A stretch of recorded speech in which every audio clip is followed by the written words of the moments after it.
Olá pessoal, tudo bom? Meu nome é professor Robert, eu sou seu professor de Física. Hoje nós vamos ter nossa primeira aula aqui nesse sistema. A nossa aula vai ser sobre cinemática escalar. Nós vamos abordar dois pontos hoje, é bem simples. Primeiro a gente vai definir o que é estar em movimento e repouso.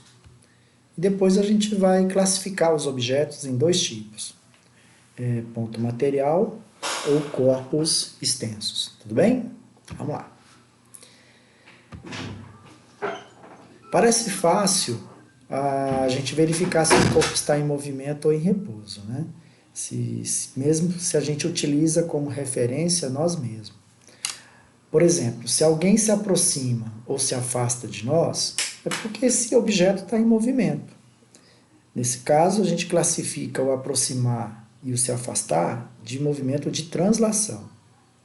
Se alguém gira em torno de nós, sem se aproximar ou se afastar, o movimento é classificado como rotação. Ok?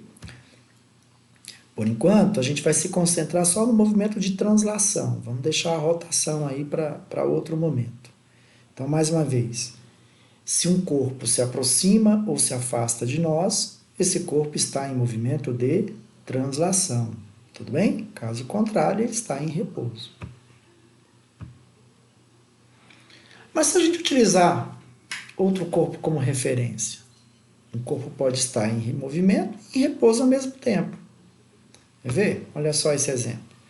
Imagina dois carros se deslocando em uma estrada no mesmo sentido, com a mesma velocidade, por exemplo, 60 km por hora. Né? Esses dois carros estão em movimento em relação a uma pessoa que está em uma parada de um ônibus. Porém, os veículos estão em repouso em relação ao outro. Isso porque a distância entre eles não se altera. A gente não tinha definido anteriormente que movimento é quando você se aproxima ou se afasta de alguém?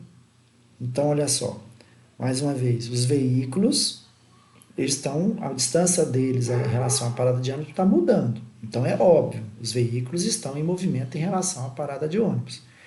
Mas um veículo em relação ao outro, a distância entre eles não muda. Então, eles estão em repouso. Não em relação a nós que estamos olhando, e nem a parada de ônibus, mas um em relação ao outro. Ficou claro? Nesse mesmo exemplo, vamos pegar o caso do motorista que está dirigindo um dos veículos. Ok? O motorista está em repouso em relação ao carro. Ele não sai de dentro do carro. Ele está em repouso em relação ao carro, não é? Mas é óbvio que o motorista, além do carro, está em movimento em relação à parada de ônibus. Entendeu? Então, quando a gente usa uma definição, aí fica fácil você definir, né? Movimento ou repouso. A gente geralmente utiliza como referência a gente mesmo, mas aí é importante você se colocar no lugar do outro, né? Para definir movimento e repouso. Vamos mais uma vez? Movimento é quando a distância entre um corpo e outro, né, altera. Se não mudar a distância, está em repouso. Tudo bem? Seguindo esse raciocínio, o planeta Terra está em repouso ou em movimento? A resposta é depende, né? Quer ver? Olha só. Em relação a nós que estamos aqui no planeta, a Terra está em repouso, né? A gente não percebe o movimento da Terra. Mas se a gente estiver analisando o movimento da Terra em relação ao Sol, o planeta está em movimento, né? A cada ano o planeta leva aí, dá uma volta em torno do Sol. Então, tanto a distância do planeta ao Sol altera, como, né, a rotação. Então a Terra está em movimento em relação ao Sol, mas em repouso em relação a nós.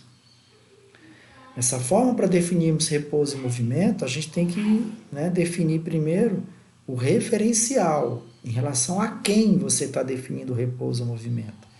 Em relação a nós, Terra em repouso. Em relação ao Sol, Terra em movimento. Ok? Muito bem. Agora vamos à segunda parte aí da nossa aula de hoje, que é a diferença entre ponto material e corpo extenso. Agora, quem já sabe definir movimento, vamos falar do objeto quem está estudando, né? Para simplificar o estudo do movimento dos corpos, a gente vai classificar os objetos em ponto material e corpo extenso. Qual é a diferença entre um e outro?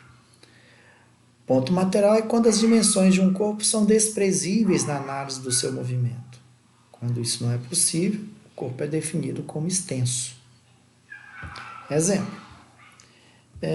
As dimensões de um veículo movendo em uma autoestrada podem ser desprezadas na análise feita por um observador localizado fora do veículo.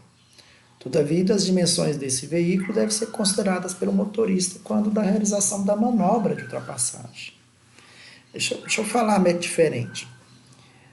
Se você estiver, por exemplo, medindo quanto tempo o ônibus leva, né, para sair, sei lá, do Riacho Fundo 2 até, por exemplo, né, ali Taguatinga Sul. Você quer só medir isso, quanto tempo o ônibus leva na pista para sair de uma cidade a outra. Faz diferença o tamanho do ônibus? Se o ônibus é grande ou pequeno? Não, vai depender só da velocidade da distância. Não acontece assim, ó, a frente do ônibus chega em 10 minutos, já a traseira do ônibus chega em 12. Uma questão completamente fora do propósito, né? O tamanho do ônibus não faz a menor diferença. Então, nesse caso, o ônibus é um ponto material. Agora, se você estiver analisando quanto tempo o ônibus leva para ultrapassar outro carro, aí é óbvio que o tamanho do ônibus faz diferença, né? Porque para ultrapassar, todo o ônibus tem que passar do carro, né? Não é só assim a frente do ônibus, tem que ser todo o carro. Se o ônibus estiver, por exemplo, estacionando, é lógico que o tamanho do ônibus faz diferença. Aí nessa situação, o ônibus passa a ser definido como corpo extenso. Ok? Outro exemplo, as dimensões da Terra são desprezíveis se tivermos apenas interessado no tempo que a Terra leva para dar uma volta em torno do Sol. Porém, para nós, a Terra, né, o tamanho da Terra faz diferença. Né? A Terra não poderia ser considerada para nós um ponto material. Para nós, a Terra é um corpo extenso. Ok? Então é isso, pessoal. Eu espero que tenha sido claro. Né? Pensem um pouco nisso que eu falei, a definição de movimento e repouso e a definição de ponto material e corpo extenso. Tá bom? Depois vocês respondam as questões que eu vou colocar em uma atividade aí na plataforma. E até o próximo encontro. Ok? Um abraço.